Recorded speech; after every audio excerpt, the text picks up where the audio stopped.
दोस्तों, बैसाख मास पुण्य का वह सागर जिसमें डुबकी लगाने से समस्त पाप नष्ट हो जाते हैं। और आज हम पहुंचे हैं उस अद्भुत यात्रा के 15वें सोपान पर। क्या आप तैयार हैं जानने के लिए उस दिव्य रहस्य को जो इस अध्याय में छुपा है? इस अध्याय में वर्णन आता है एक ऐसे पुण्य की शक्ति का जो अनजाने में भी हो जाए तो जन्मों जन्मों के पापों का नाश कर देता है। यहाँ हम जानेंगे कि बैसाख मास में केवल एक तुलसी दल अर्पण करने मात्र से मनुष्य स्वर्गलोक का अधिकारी बन जाता है। भगवान श्री हरि स्वयं कहते हैं, हे धर्मराज, बैसाख में जो मनुष्य प्रातः काल में स्नान करके बिना किसी दिखावे के केवल मेरा स्मरण करता है, मेरा ध्यान करता है, वह भी मेरे धाम को प्राप्त हो जाता है। क्या आपने कभी सोचा है कि इतनी सरल साधना में इतना बड़ा फल कैसे संभव है? यही है बैसाख मास की महिमा। और इस अध्याय में वर्णित है एक ऐसा प्रेरणादायक कथा प्रसंग जिसमें एक पापी राजा केवल बैसाख मास की एक एकादशी का व्रत करता है और मृत्यु के बाद उसे यमदूत लेने नहीं आते, स्वयं विष्णु दूत लेने आते हैं। सोचिए, एक व्रत और जन्मों के पाप समाप्त। तो क्या आप भी चाहते हैं उस अमृत फल को प्राप्त करना? क्या आप भी मुक्त होना चाहते हैं पापों के बंधन से? तो यह है वह अवसर, बैसाख मास की यह दिव्य घड़ी जिसमें सच्ची श्रद्धा और सरलता ही मोक्ष का मार्ग है। तो मित्रों, आज ही उठिए, प्रातःकाल स्नान करिए, भगवान का नाम लीजिए, एक दीप जलाइए और मन में एक संकल्प कीजिए, मैं इस बैसाख मास को अपने जीवन की दिशा बदलने का साधक बनाऊंगा, यानी कि साधन बनाऊंगा। अगर आपको यह अध्याय प्रेरणादायक लगे तो इसे दूसरों तक पहुंचाएं। और हाँ, अगले अध्याय में हम जानेंगे और भी अद्भुत रहस्य। जब तक याद रखिए, भगवान के नामों में वो शक्ति है जो भाग्य को भी बदल सकती है। तो आइए अब आप सुनेंगे बैसाख मास महात्म्य के 15वें अध्याय की दिव्य कथा। तो प्रेम से बोलेंगे, लक्ष्मी नारायण भगवान की जय, बैसाख मास महोत्सव की जय। श्री श्रुतदेव जी बोले, हे राजन, मधुसूदन भगवान के प्यारे पाप नाशक बैसाख महात्म्य का फल और भी सुनो। प्राचीन काल में पांचाल देश में पुण्यशील और बुद्धिमान भूरियश का पुत्र पुरुयश था। पिता के मरने पर वह राजा हुआ। वह बहुत सूरवीर, उदार, धनुर्विद्या में बड़ा प्रतापी था, धर्मपूर्वक पृथ्वी पर शासन करता था। परंतु पूर्व जन्म में उसने जलदान नहीं किया। इस पाप के मारे कुछ काल में उसकी संपत्ति नष्ट हो गई। उसे बलहीन जान उसके वैरी अनेक राजा आए और उसे युद्ध में जीत लिया। राजा परास्त होकर के सिसनी रानी और धात्रा आदि गण को साथ ले जहाँ का मार्ग कोई नहीं जानता था, ऐसी पहाड़ की कंदराओं में घुस गया। वहां 53 वर्ष व्यतीत किए। एक दिन अपने सदगुरुदेव को सोचता हुआ अपने गुरु का स्मरण करने लगा। तब याज और उपयाज नाम के मनुष्य सर्वज्ञात राजा के पास आ पहुंचे। राजा उन्हें देख सहसा उठ खड़ा हुआ और भक्ति पूर्वक सिर झुकाकर के उनके चरणों में गिर गया। दोनों मुनियों ने राजा को उठाया और आंसू पोंछे। तब वन के पुष्प आदि से राजा ने मुनियों से प्रश्न किया, हे मुनीश्वरों, मेरे दुख का कारण विस्तार पूर्वक मुझसे कहिए। मेरे सद्कर्म करते हुए भी मेरी सारी संपत्ति नष्ट हो गई और मुझे महान कष्ट क्यों भोगना पड़ रहा है? राजा के अत्यंत दुख भरे वचन सुनकर के थोड़ी देर ध्यान करके वे दोनों मुनि याज और उपयाज बोले, हे राजन, सुनो, तू पहले 10 जन्मों से अत्यंत घोर पापी व्याध रहा है, संपूर्ण जीव मात्र की हिंसा में तत्पर रहा है। तूने कभी भी विष्णु भगवान का ना नाम लिया, ना ध्यान किया और ना ही उनको नमस्कार किया। हे राजन, ऐसे करते करते तेरे 9 जन्म बीत गए। फिर 10वें जन्म में तू सद्राही पर व्याघ्र का जन्म धारण करके मार्ग के पथिकों को कष्ट देकर तथा गौड़ देश की प्रजा का मांस भक्षण करके समय बिताया करता था।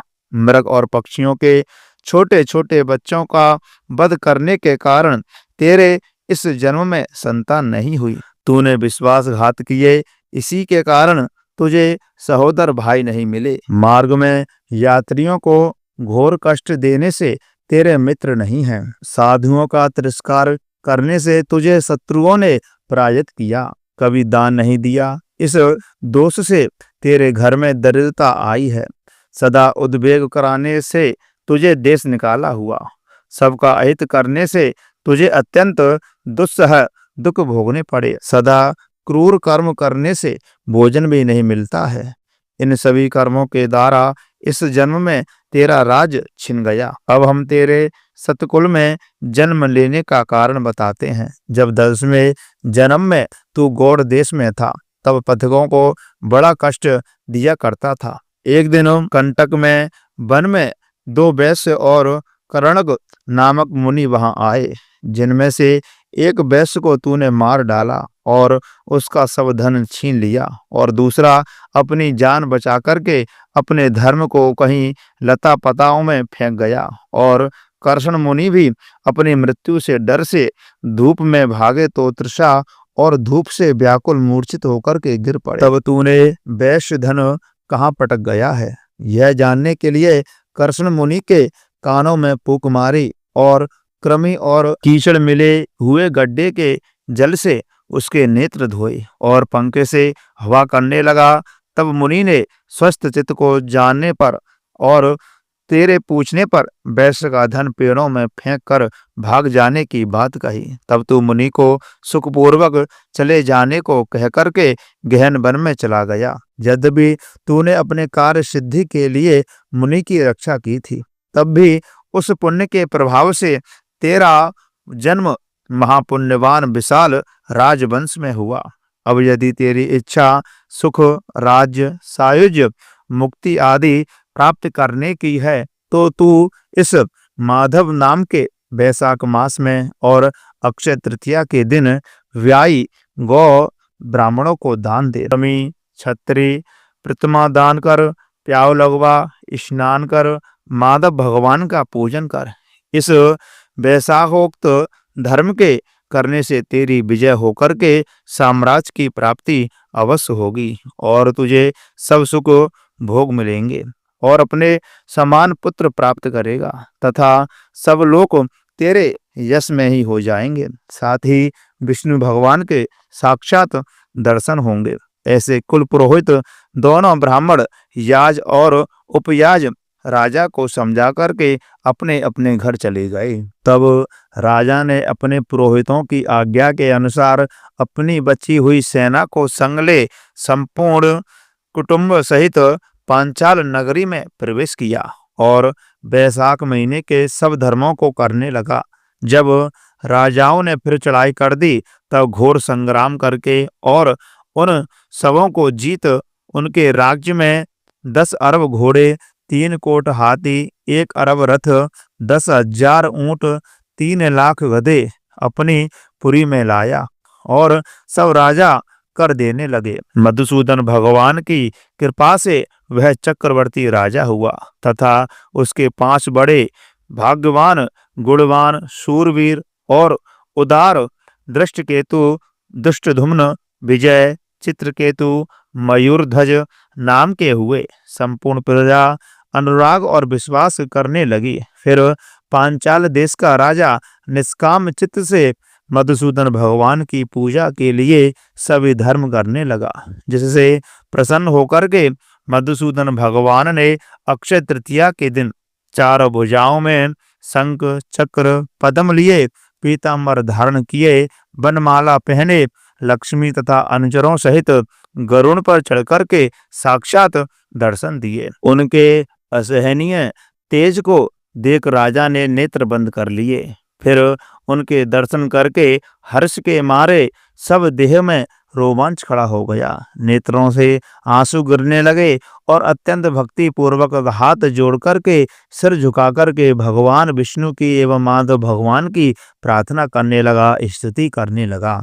तो प्रिय भक्तजनों, ये रही वैशाख मास महात्म्य के 15वें अध्याय की कथा। जो भी भक्त इस कथा को सच्ची श्रद्धा, नियम और निष्ठा के साथ धारण करते हैं एवं श्रवण करते हैं तो उन्हें भगवान विष्णु की विशेष कृपा प्राप्त होती है। जिस प्रकार राजा को भगवान की कृपा मिली, ऐसे ही सभी भक्तों को भी भगवान की कृपा अवश्य प्राप्त होगी अगर वो वैशाख के महीने में संपूर्ण विधि के अनुसार भगवान की पूजन इत्यादि करता है, भगवान के नामों का स्मरण करता है, ध्यान करता है, तो उसे भी सभी प्रकार के भौतिक सुखों की प्राप्ति होगी। इसमें किसी प्रकार का संदेह नहीं है। तो प्रिय भक्तजनों, मैं आशा करता हूँ यह कथा आप सभी को बहुत अच्छी लगी होगी। अगर आपको यह अध्याय प्रेरणादायक लगा हो तो उसे दूसरों तक अवश्य पहुंचाएं। और हाँ, अगले अध्याय में हम जानेंगे और भी अद्भुत रहस्य।